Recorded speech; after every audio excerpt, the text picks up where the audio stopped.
네, 선행연구 조사를 해서 엑셀에다가 정리하는 법. 제가 강좌를 올린 적이 있습니다.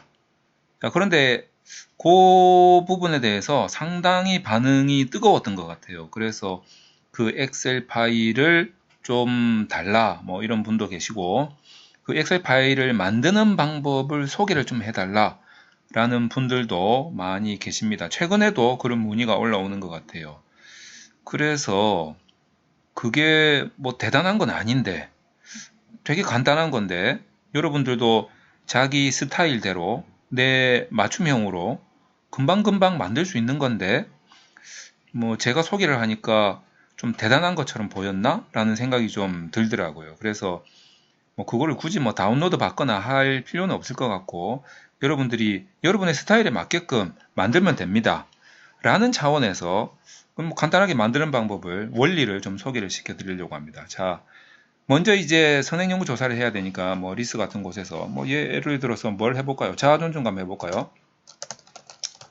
뭐 이런 걸로 이제 검색을 한다라고 치자 이거죠. 자, 그러면 이제 학위 논문도 있고 학술 논문도 있고 학회 논문이죠. 뭐 여러분들이 뭐 보고 싶은 걸로 정하시면 돼요. 주로 학위 논문, 학회 논문에서 많이 정하고 있지 뭐 해외 학술 논문이나 이런 것들은 잘 안 보게 되죠. 만약에 여러분들이 인과관계 모형이라든지 이론적 근거를 찾기 위해서 내가 선행연구 조사를 한다라고 한다면 학회 논문을 많이 찾겠죠. 그래서 학회 논문을 일단 예로 들어가지고 소개를 좀 시켜드리도록 하겠습니다. 뭐 제일 먼저 자 제일 앞에 나왔던 거 한번 보겠습니다. 그냥 랜덤으로 보는 거예요. 그냥 제일 앞에 나왔길래 그냥 보는 거예요.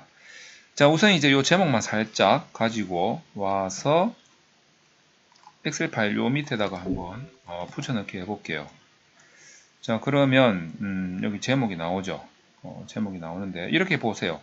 이러니까 뭐가 좀 링크가 걸리고 제대로 잘 복사가 안 되잖아요. 그러니까 메모장 같은 데다가 한번 복사를 한 다음에 그리고 얘를 다시 복사를 해서 엑셀에다가 붙여넣기를 하면 이렇게 이 엑셀에서 요구하는 그 타입 그대로 복사가 되죠.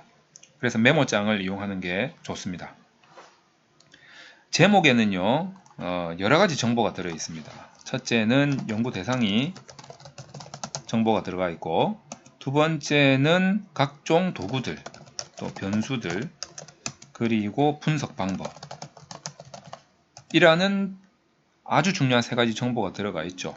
근데 이제 여러분들이 논문을 많이 보다 보면 이걸로 유추해서 제목만 보고 결과도 유추를 할 수가 있습니다.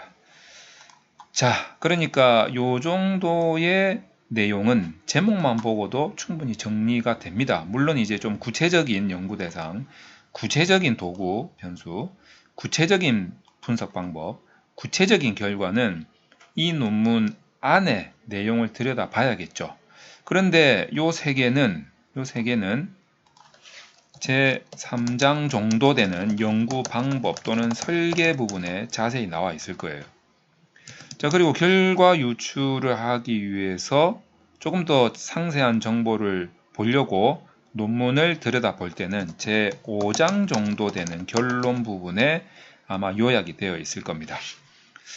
자, 그런데 내가 이거 볼 시간도 없다 이러면 초록을 보시면 대충 나와 있을 거예요. 자, 그래서 내가 일단 제목에서 얻을 수 있는 정보를 좀 파악을 하고 그 다음에 세부적인 거는 초록 내지는 3장하고 5장을 보시면 아주 세부적인 내용이 나올 겁니다. 자, 그런 것들로 정리를 하시면 되겠죠. 자, 우선 이제 뭐 참고 문헌에 대한 정보가 있어야 되겠죠. 그거는 이제 우리가 일반적으로 논문에 참고 문헌 적듯이 여기에 뭐 예를 들어서 홍길동 2009 하고 뭐 제목 적고 그 다음에 이제 발행기관 이렇게 우리가 일반적으로 논문에 참고문헌 적듯이 이렇게 적어주는 거죠. 자, 그 다음에 이 참고문헌에서 우리가 기본적으로 알아야 될 요소들이 연구 대상이 있고 그 다음에 이제 뭐 도구들, 변수들이 있을 거 아니에요. 근데 이제 변수들이 제법 많을 거란 말이에요. 그러니까 요거는 종류별로 좀 나눠볼 필요가 있죠. 뭐 예를 들면 그냥 요게 변수가 그냥 1, 2, 3, 4 이렇게 적으셔도 되고, 또는 내가 뭐 독립변수, 뭐 독립변수도 몇 개가 있을 수 있잖아요. 그러면 밑에다 또 칸을 주는 거예요. 독립변수 뭐 첫 번째 거, 두 번째 거 이런 식으로. 그 다음에 뭐 매개변수, 이것도 뭐 첫 번째 거, 두 번째 거 있을 수 있고, 그 다음에 뭐 조절변수, 이것도 뭐 첫 번째 거, 두 번째 거 있을 수 있죠. 그 다음에 뭐 종속변수, 이것도 첫 번째 거, 두 번째 거, 세 번째 거, 뭐 이런 식으로 있을 수 있다는 거죠. 자기가 선행연구 조사를 하면서 정리를 하면서 이렇게 칸을 만들어서 늘려가면 됩니다. 그 다음에 분석 방법이 있겠죠. 뭐 이것도 분석 방법이 뭐 몇 개가 있을 수 있어요. 뭐 그리고 난 다음에 결론, 이것도 몇 개가 있을 수 있겠죠. 그 다음에 뭐 한 개가 있으면 한 개도 적어주면 되죠. 뭐 둘, 셋, 뭐 이런 식으로. 자, 이렇게 해서 적는 겁니다. 자, 그러면 제일 먼저 홍길동 논문의 연구 대상은, 자, 이 논문이 홍길동 논문이라 치고 한번 봅시다. 그러면 이 논문을 쫙 읽어보면 노년기, 연소노인, 중고령 노인, 초고령 노인, 노년기를 또 세 개로 나눴네요. 그러니까 여기에는 노인이 되겠죠. 근데 이것도 세 집단이 된단 말이에요. 자, 이렇게 연령별 세 집단이 되겠죠. 그 다음에 이런 집단의 세 집단의 스트레스 요인, 뭐 요인이지 요인가 잘못됐죠. 자, 스트레스 요인이 독립 변수가 되겠죠. 스트레스 요인이 있는데, 이 스트레스 요인을 3장에 들어가서 도구편에서 보면 이 요인이 몇 가지로 분류가 쫙 돼서 나올 겁니다. 이제 그런 것들을 좀 찾아서 보면 되겠죠. 이 스트레스 요인이 요인과겠죠. 요인과 자아존중감. 그러면 이제 여기에 또 자아존중감이라는 게 있죠. 이게 이제 독립변수가 두 개 있다는 소리죠. 그리고 나서 우울에 미치니까 종속변수가 우울이 되겠죠. 여기 우울이 있지 않습니까? 근데 자아존중감 이요인의 매개 효과를 중심으로. 그러니까 이 자아존중감이 독립변수가 아니라 매개 변수가 된다라는 거죠. 근데 이게 두 개가 있대요. 그러니까 이제 이 두 개가 자아존중과 관련된 매개 변수 두 개가 있다라는 것을 여기 3장에 들어가서 좀 자세히 보면 되겠죠. 그러면 이 매개 변수가 둘 다 안 나왔다면 이 논문이 통과가 됐겠습니까? 매개 변수가 나왔겠죠.